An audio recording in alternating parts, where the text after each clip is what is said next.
Good morning, good afternoon, and good evening. My name is Terrence, giving you the proper greeting of the day as it relates to you. Today, we're going to be talking about cheating, right? And I think it's been normalized. It's been, uh, something that's kind of expected. Why is my question? Why is cheating normalized? Why is that okay? Right? The whole concept of being with multiple partners, if that's what you desire, is fine. But why has cheating been made normalized? See, there's a big difference between cheating and an agreement between two people or multiple people that it's okay to mess around with whomever you want to mess around with. But what is cheating saying that's different? Right? I think at the surface level, it's easy to identify, hey, you know, cheating is pretty much just doing the same thing, right? The act is, but the contract is not. The agreement is not. They're two fundamentally very different worlds entirely, right? So let's break this thing down. And I'm going to start with the latter, right? When there's an agreement between two people, multiple people, like polygamy, polygyny, whatever it is that you're into, right? There's that agreement and there's an understanding amongst everybody that these are the things that will take place. However, in cheating, there's manipulation, there's deceit, right? And if that relationship is centered on the Most High or God, right? The God that's being centered is a God of confusion, right? So let's unpack this thing a little bit more. Cheating is more than just cheating, right? Cheating is literally taking your ability as a human to shapeshift the reality of somebody else's perception.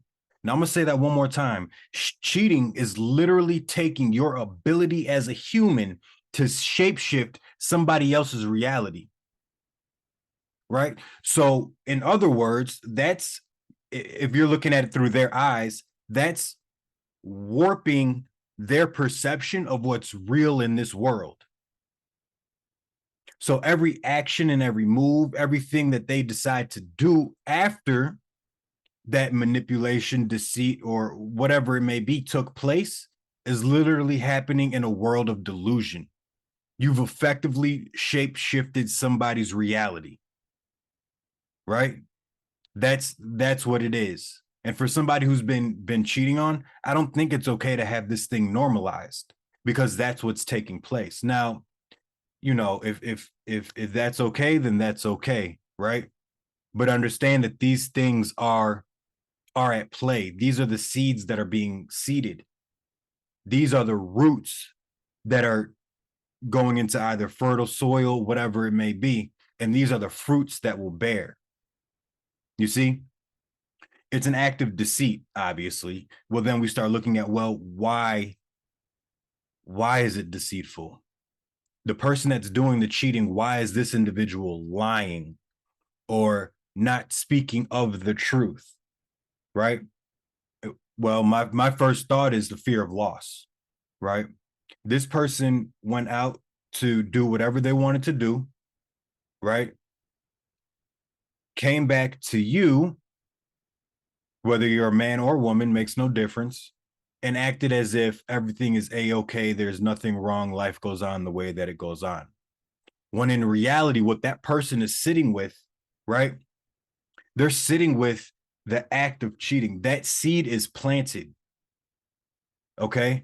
So those roots begin to sprout. Those fruits will begin to show themselves, right? Everything that's in the dark comes to light, so on and so forth. I'm not going to go into detail in that front, right? So the fear of loss comes into play because they don't value themselves as much as they value you. Now I think it's like, oh, I like that idea. I like that. I like the fact that they don't value themselves as much as they value me or you or whatever, however you're looking at it from your perspective, right? All right. Now that's one hell of a game. That is one hell of a game to play, right?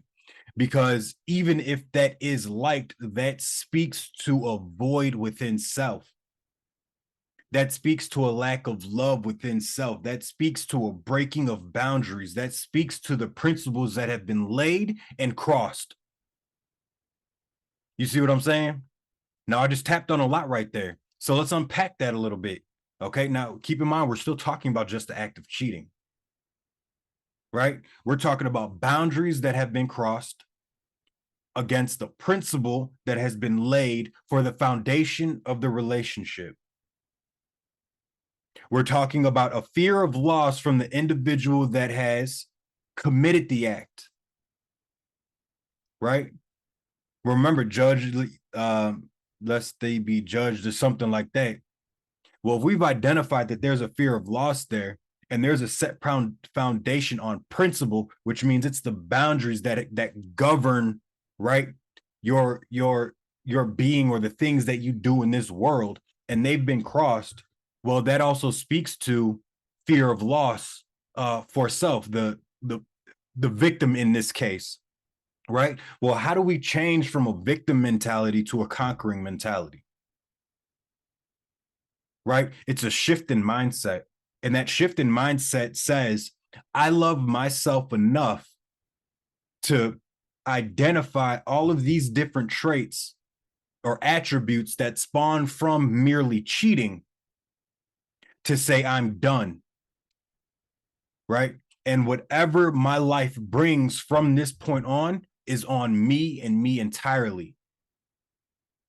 But you've showed me that the God that we've served within this relationship, especially if the expectation is for me to look at you as a leader, right, is manipulative, deceitful, a God of confusion.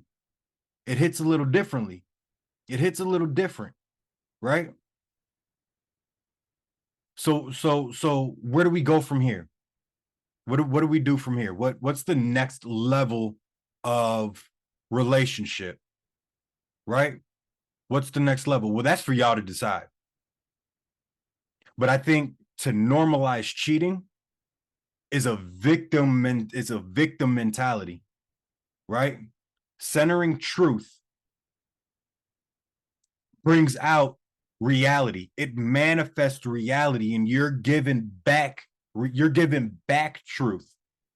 You see what I'm saying? So the person that you're with may not be the person you end up with when truth is put on the table, which means this relationship or that relationship, however you want to look at it, is built on deception. That means that it is built on lies. It is built on manipulation, which means it's delusional. You see? Now, I'm not telling anybody to go out there and break up with whomever it may be or cause drama, I'm not saying that. All I'm doing is building a very different perspective towards something as small as cheating. And then we get into the conversation of, well, what do you consider cheating? Is it the act of laying down with somebody else? Is there emotional cheating, right? Is it going out on dates? That's for y'all to decide. That's for y'all to decide. That ain't got nothing to do with anybody else. That's for the union between the two of you or three of you or how many ever it may be to come up with an agreement or to identify these certain kind of things. Conversations and asking questions are very critical and very important. And I'm going to leave it at that. End it on a tight note. Y'all have a great morning, great evening, and great afternoon. Giving you the proper greeting as it relates to you. We out of here.